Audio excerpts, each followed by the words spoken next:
you Dr. Ivan Courtois from France on an exciting presentation on shockwave therapy and comparative studies to PRP.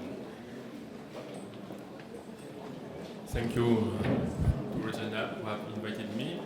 Now let's talk about sports medicine. PRP or shockwave therapy to treat tendinopathies, which one is the best? We will try to have a response. Both treatments have the same goal, enhancing cicatrization. The purpose is to relaunch inflammation preliminary in any cicatrization. Shockwave therapies is the mechanism is a production with piezoelectric, electrohydraulic or electromagnetic device. There is a transient and rough increase of pressure or strong amplitude at a very short time, 10 nanoseconds, and then a phase of negative pressure with cavitation. There is two possibilities to produce a shock wave, focused with ultrasonic shock waves produced at distance, and that necessitate an ultrasound targeting, and radial mechanical shock waves produced at the contact of the emetter's head on the left.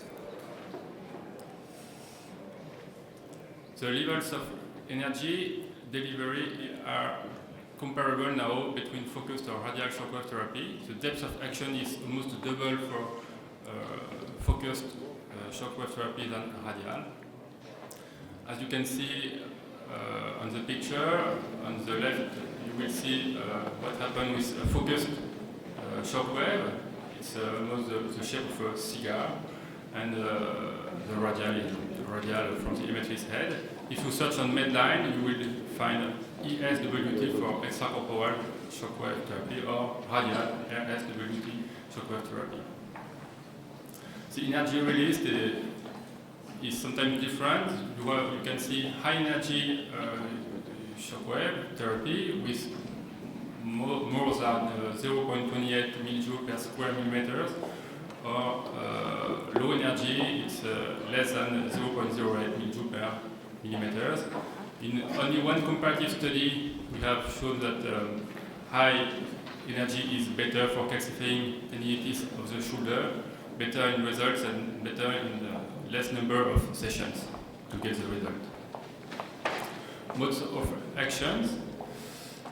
First one is mechanics. It's an antifibrosis as to deep function message that uses physiotherapist.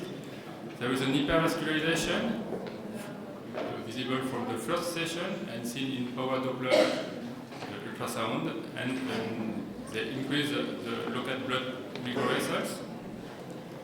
There is a creation of tendon damage, and then it improves the vascularization, the proliferation of tenocytes, and tissue regeneration, while it decreases the edema and the inflammatory component. And it damages the amyelinic nerve fibers that are the drivers of the pain. There is a biomechanical effect, a biochemical effect. It decreases the concentration of P substance and endorphin release, and there is a modifications of interleukins and metalloproteases. And if we look at the theory of the gate control, there is an immediate analgesic action. It takes 1 to 2 minutes to get that by stimulation of biggest sensitive nerve, and then inhibition of smallest one at medullary level. Some contraindications: anticoagulant treatment of bleeding disorders, and non-indications like pregnancy, pacemaker, bone closeness, etc. Our results: we've done a retrospective study of level 4 on 6 years of radial shockwave therapy. The functional results were judged by the patients. Stretching or eccentric training of the tendon were associated when it was possible, and that differs from a number of other studies. Results was based on visual analytic scale for overall pain during daily living or sports training. You can see 3 groups. Fully cured, it was no pain at all. Very good results, pain diminished more than 80%, and good results, pain diminished more than 60%. Here you can see the results. On the left, you can see the indications. After that, the number of patients, and then the number of patients that was cured at 2 months, then 6 months, and then 1 year, and the average number of sessions. For the non-insertional Achilles tendinopathy, the good results are 85% at 6 months. Almost the same for insertional Achilles tendinopathy. For patellar tendinopathy, 84%. Plantar fasciitis, 85%. Tennis elbow, golf elbow. Rotator cuff tendinopathy, it's a good treatment. And for greater trochanteric pain syndrome, it's a little bit less. And you can see at 1 year, the result decreased, so maybe not very good. If we look at another French study by Hervé de la Barrère on a lot of patients, you can see the results at 6 weeks. 6 weeks, so just after the treatment. The results are a little bit less, but it's only 6 weeks. We have to look at the results some months after, and it should be better. And there was no eccentric or stretching training with that treatment. Just to remember the levels of evidence in the studies, because we will see the paper review. So level 1 is randomized controlled trial. Level 2, prospective comparative study. Level 3, retrospective cohort study or case control study. Level 4, case series, like the study that was presented. And level 5, case report or expert opinion. Most of publications that I found in Medline concerns focalized shockwave therapy. For non-insertional Achilles tendinopathy, a review of 4 studies of RCT randomized control trial show results globally positive. 1 tear was described after surgical osteotomy on one Haglund disease, and the results was better if associated with eccentric training. On insertional Achilles tendinopathy, 1 RCT of level 3 shows 51% of very good and good results at 3 months and 81% of very good results at 1 year. Results was better with shockwave therapy versus eccentric training alone. In jumper's knee, 1 RCT of level 3 showed 45% of good results at 1 month, 56 at month 3, and 66 at 1 year. Another of level 2 results was positive in 90% good results at 2 years, and in the non-controlled studies, results were good at 2 years in 73%, and 85% if we looked only at competitor sportsmen. For plantar fasciitis, RCT of level 3 with very good results at 6 months. The same with level 1 study, results positive at 3 months and 1 year, and the literature review is globally positive.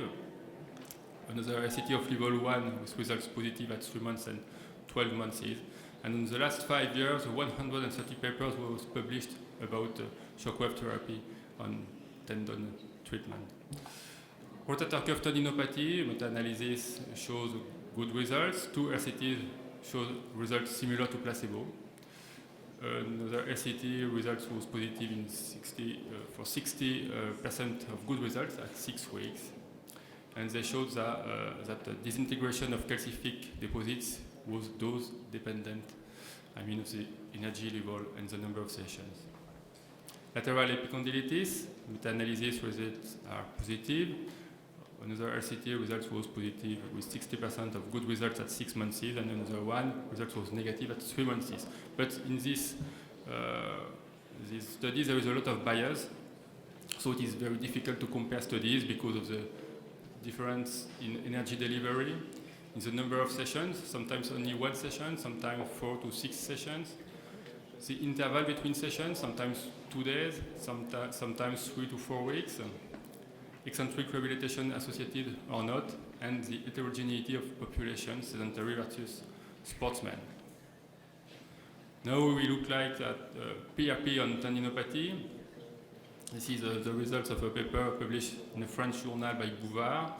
You can see the target in the middle and the type of PRP. PRP leukocyte rich, almost like region PRP. PRP.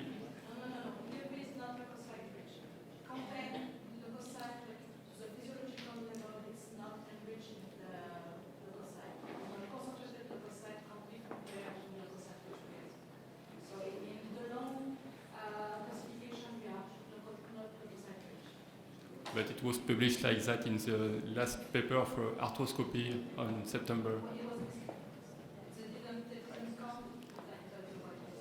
Okay. So PRP leukocyte pore and platelet leukocyte membrane. Sometimes we don't know what kind of PRP was used.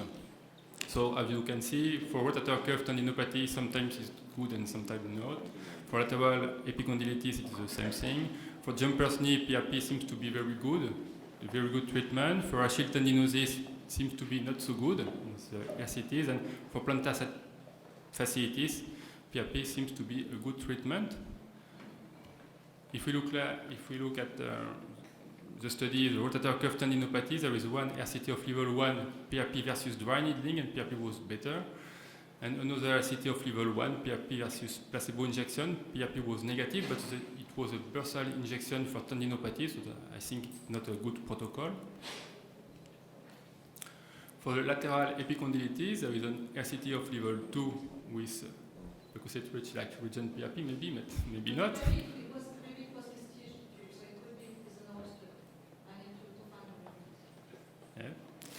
Versus bupivacaine, an anesthetic, on 230 patients. PRP was positive on visual analogic scale at 2 months and 6 months.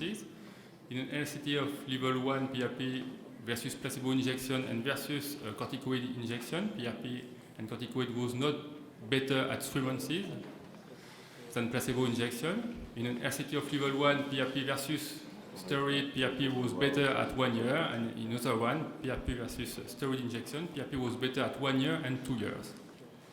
Last one, in a review of 4 high-quality studies, they conclude that PRP was not a good treatment for lateral epicondylitis. Patellar tendinopathy, one RCT of level 1 with leukocyte-rich PRP versus dry needling, and PRP was better only at 3 months, but equal to placebo. Not very placebo, not really placebo because it was dry needling, but equal at 6 months. One RCT of level 1, PRP versus saline injection. PRP was not better at 6 months, and in another one, not better at 12 months. For plantar fasciitis, RCT PRP versus corticosteroids injection. PRP was not better at 2 and 6 months, and in level 1 study, PRP versus corticosteroid injection, PRP was better at 3, 6 months, 1 year and 2 years. But there is in these studies a lot of bias, so it is difficult to compare studies because the preparation of PRP, sometimes there is congelation of PRP, so maybe it's different when you... Yeah, it's not PRP anymore, I think so. Because of the PRP content of red blood cells, number of platelets and viability of platelets, activation or not activation, number of sessions, sometimes only 1, sometimes 2 or 3 sessions. The interval between sessions is highly variable, eccentric rehabilitation associated or not, and the heterogeneity of populations. I have found only one comparative study. It concerns jumper's knee refractory to medical treatment at least 3 months of treatment. It was used to not activated PRP with 23 persons, 2 sessions, 7 days between, and with focal shockwave therapy, 3 sessions every 2 or 3 days. Then eccentric training for both populations, and the evaluation was done by the Victorian Institute Sport Assessment Questionnaire for patella that focus on symptoms, function, return to sports, and the modified Vlasina scale. As you can see here at the baseline, it was almost the same, but at 6 months and 12 months, it seems that PRP was a better treatment for those sportsmen. And maybe the best way is to combine both shockwave and PRP. In an in vitro study, osteoblast culture was treated with 500 impulses of shockwave medium energy and not activated PRP. It was shown that it stimulates IGF binding protein 3 production and stimulates collagen 3, osteocalcin, and IGF-1 production. But what about tenocytes? I haven't seen any publication about that. So to conclude, what tendinopathy can be treated? I think that the good indications for shockwave therapy is insertional partial failure, longitudinal crack, or maybe a stretch without lack of substance, like for posterior tibial tendon. For PRP, I think that longitudinal crack and partial failure are good indications. Sometimes rupture, but only if the gap is very small, and maybe bone defect. Bad indications are friction tendinopathies. We'll use physiotherapy or surgery, snapping tendon, bursitis or tenosynovitis. So we will use corticoid infiltrations. You can see on the left Haglund disease. So this is a friction tendinopathy. Take-home message: it is very difficult to compare studies and to draw conclusions. Advantage in one study for PRP in jumper's knee, and beware, so when you look at the studies, of the good indications, the bad indications, and the ugly protocols in reference to Sergio Leone. Thank you.